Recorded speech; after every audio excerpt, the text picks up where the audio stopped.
What if I told you that every day millions of people could be encountering supernatural forces while commuting to work and back home again?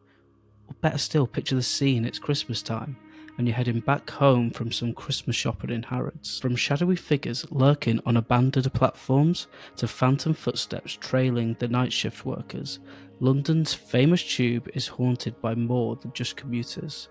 Who are these restless spirits wandering the tracks, and what tragic tales keep them bound to the underground? Now grab your ticket and hold on tight, because we're going on a chilling journey into the heart of London's haunted underground. Now, welcome back, and if it is your first time here, welcome to Spooky Island Radio, where each week we dive deep into the shadows, where spirits roam, UFOs lurk, and mysteries wait to be uncovered. Now, if you're brave enough to join me, keep those lights dim and those minds open, because what we're about to explore might just haunt you.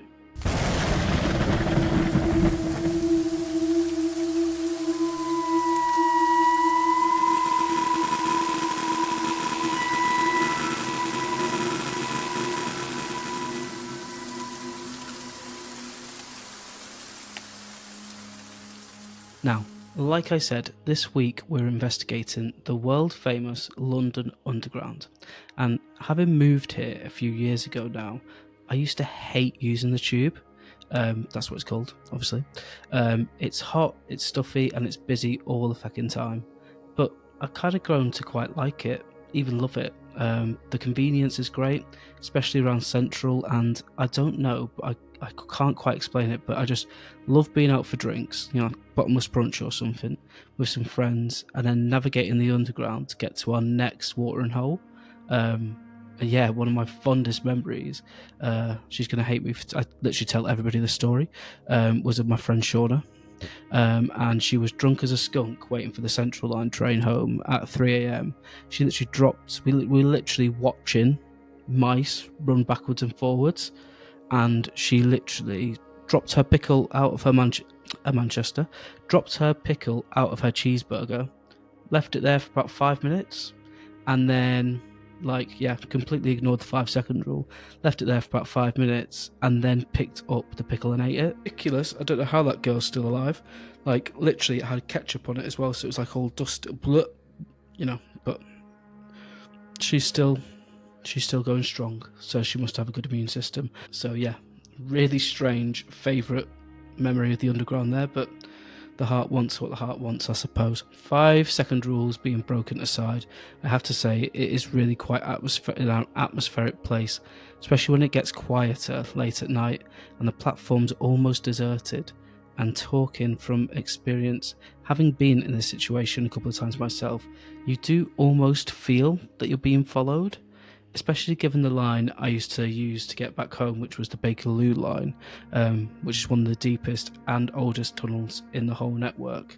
Yeah, have you guys been to London? What's your favourite station?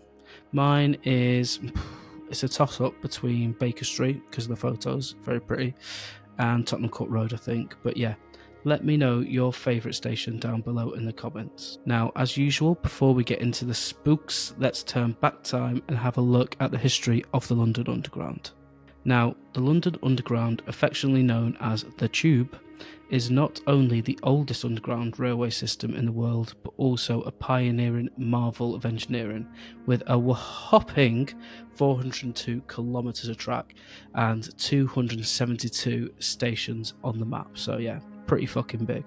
The idea of an underground railway was conceived in the mid-19th century to alleviate congestion on London's crowded streets, and after years of planning and debate, the world's first underground railway opened on January 10th, 1863. Now, the initial line, or the Metropolitan Railway, was between Paddington and Farringdon Street, using steam-powered trains that made their way through smoky, gaslit tunnels. And as London's population grew, so did the demand for better transportation. The 1890s brought a major technological shift: electrification.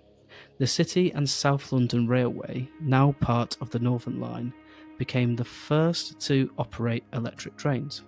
eliminating the need for steam in the tunnels and paving the way for more extensive networks. And if you see really old paintings of London, you can see steam coming out of the steam grates in the ground, and these would be from the steam of the underground trains.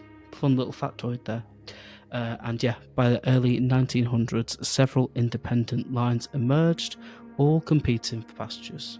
Jump ahead to 1933, graphic designer Harry Beck created the now iconic tube map, which simplified navigation by using a colour-coded and schematic design. Around this time, the roundel logo, or the red circle with the blue bar through the middle, was adopted, becoming a global symbol for the London Underground. It's iconic, like wherever you go, they know what it is. And together, these changes made the system more user-friendly and contributed to its unique identity. Now, during World War II, the Underground played a critical role, as in air raid shelters. Well, they were air raid shelters.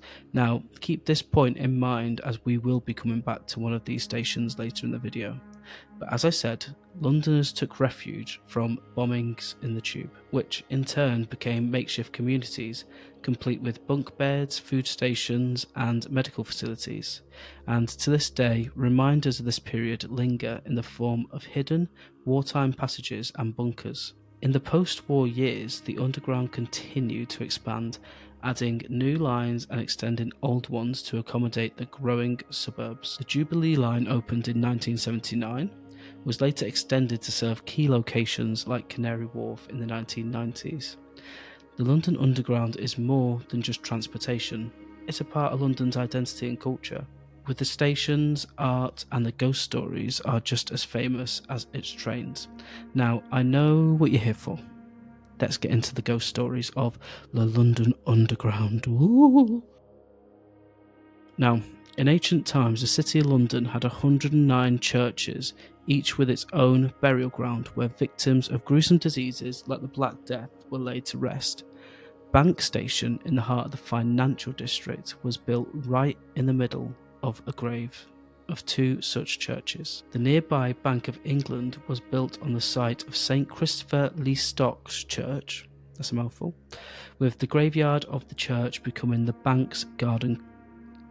Out of all the lost souls that prowl Bank though, it is the ghost of Sarah Whitehead, or the Black Nun, that is best known.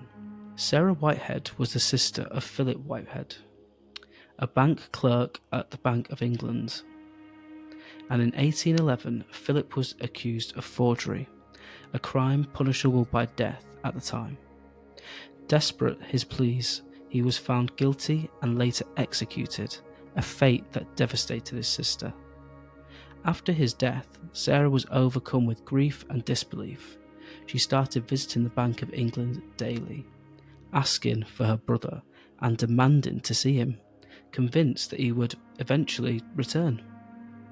Her grief evolved into a strange fixation as she reportedly wandered the premises, dressed entirely in black, questioning anyone she encountered about her missing brother. She continued this ritual for many years, earning the nickname the Black Nun from staff at the Bank of England, who became familiar with her mournful appearances.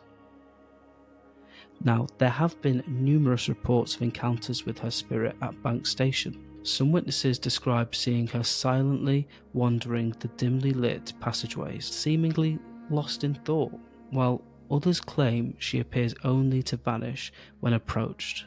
In one well-known account from the 1980s, a Bank Station employee reportedly saw a figure in a Victorian morning clothes on a CCTV monitor after hours.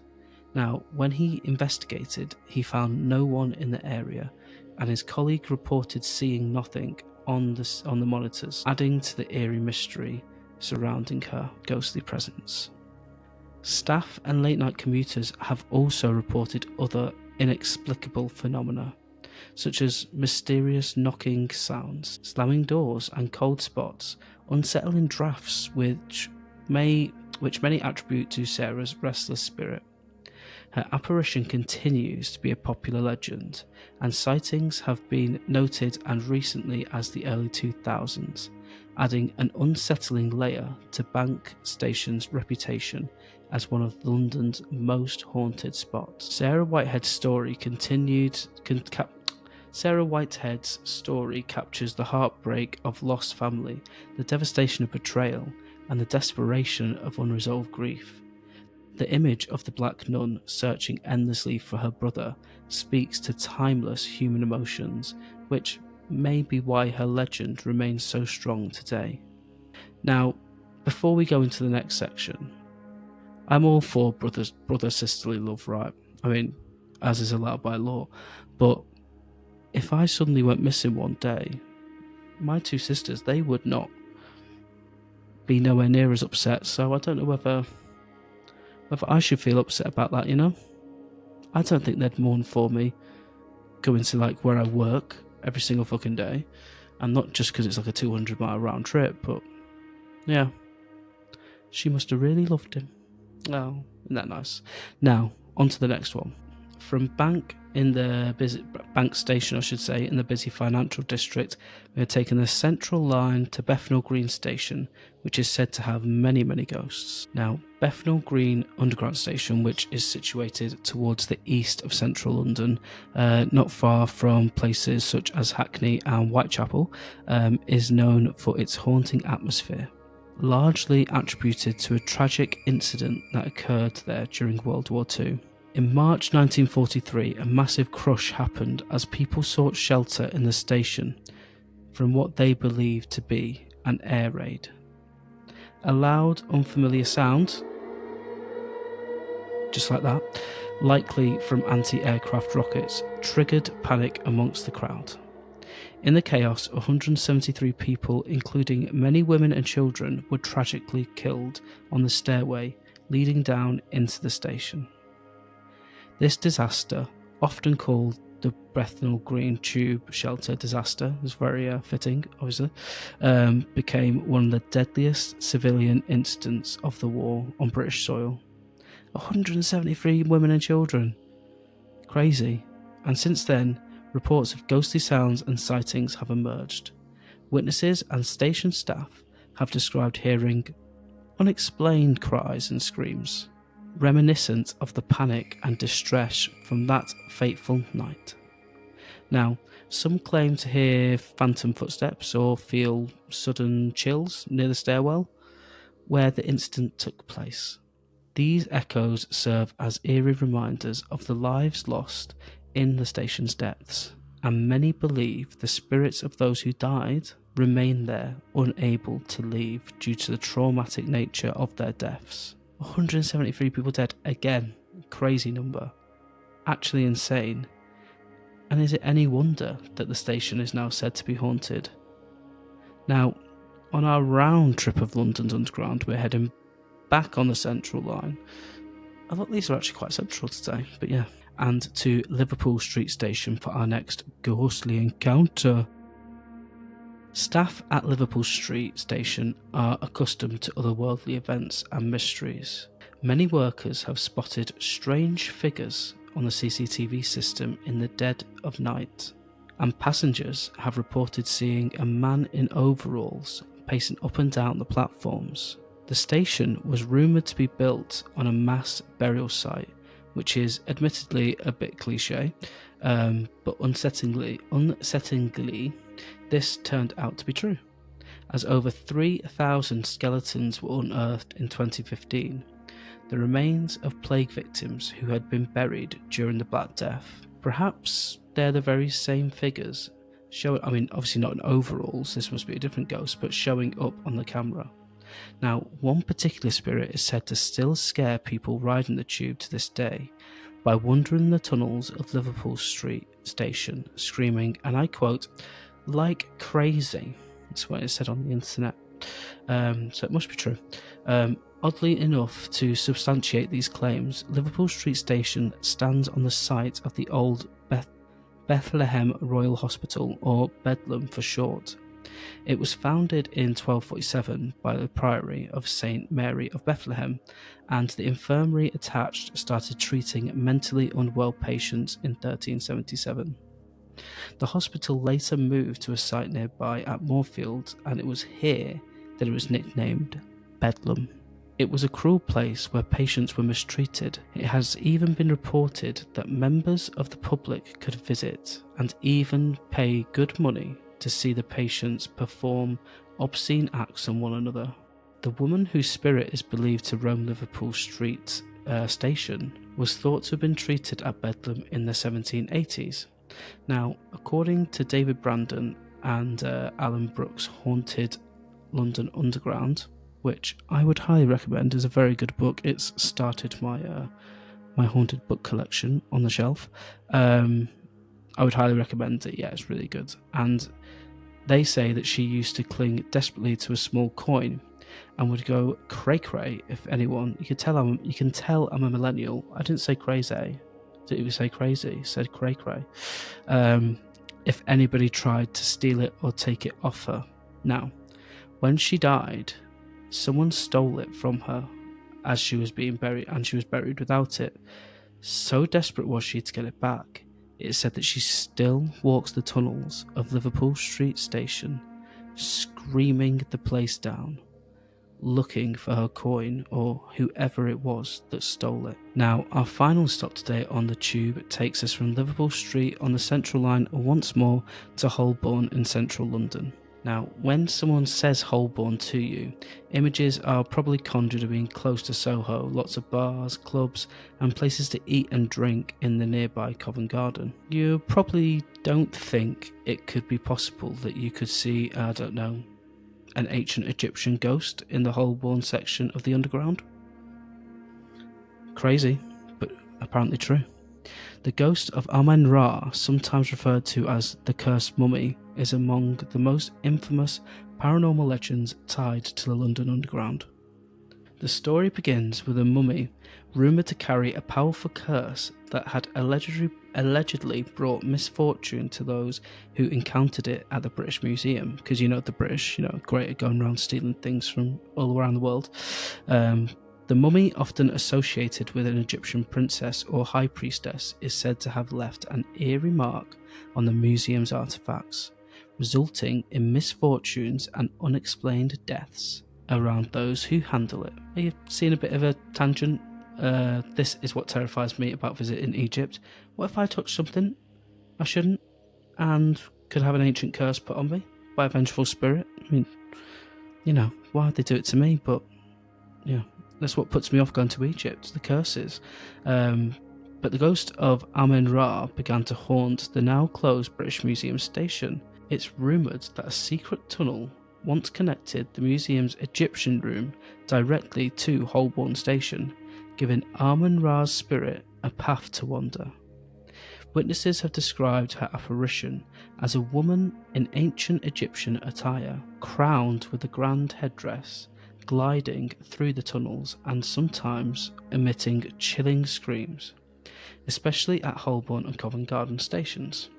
Now, in the 1930s, sightings of this apparition intensified to the point that 2 women allegedly vanished without explanation after seeing the spirit. This mummy's curse legend has remained deeply embedded in the lore of the London Underground, fueling tales of hauntings in the disused stations as well as the areas surrounding the British Museum. These chilling accounts remain some of the Underground's most mysterious ghost stories, sparking intrigue and fear alike. Ooh, right, spooky, I know, literally, I'm here recording by myself and I thought I was waiting for someone to walk through the door behind me. Spooky, and I've wrote it, so hope you all enjoyed it. Now, that is all I have time for today. So yeah, seriously, I might have to come back to do this topic again in a future episode if you guys enjoy it, as there was just so many other ghost stories to choose from also. So yeah, let me know down in the comments, would you like to see a part 2 to this episode where I could tell stories about the haunted Covent Garden station, which I have been to, it is spooky, the haunted Kennington Loop, and the Old Woman of Aldgate station? Also, I want to give like a little quick shout out. There's a really old documentary. It's about 15 years old. It's just called, I think it's just Ghosts of the Underground. It's like an old BBC documentary. It is so good. It's like my happy place, and I go and watch it like if I want to fall asleep or like I want to chill. I always stick that on. Strange, but obviously I am strange. So yeah, go watch that. I'll put the link in the comments below. But yeah, it's a really good documentary. But yeah, part 2 sounds intriguing, doesn't it? I hear you say. I know. But yeah, once again, that's a wrap. Thanks for joining me on this journey beyond the ordinary and into the unknown. Remember, the shadows hold more secrets than we could ever know, and we're just getting started. Now, remember, every like, share, and subscribe brings us closer to the truth, one eerie step at a time. Now, until next time, keep your eyes on the skies and your senses sharp, and remember, the paranormal is closer than you think. Bye.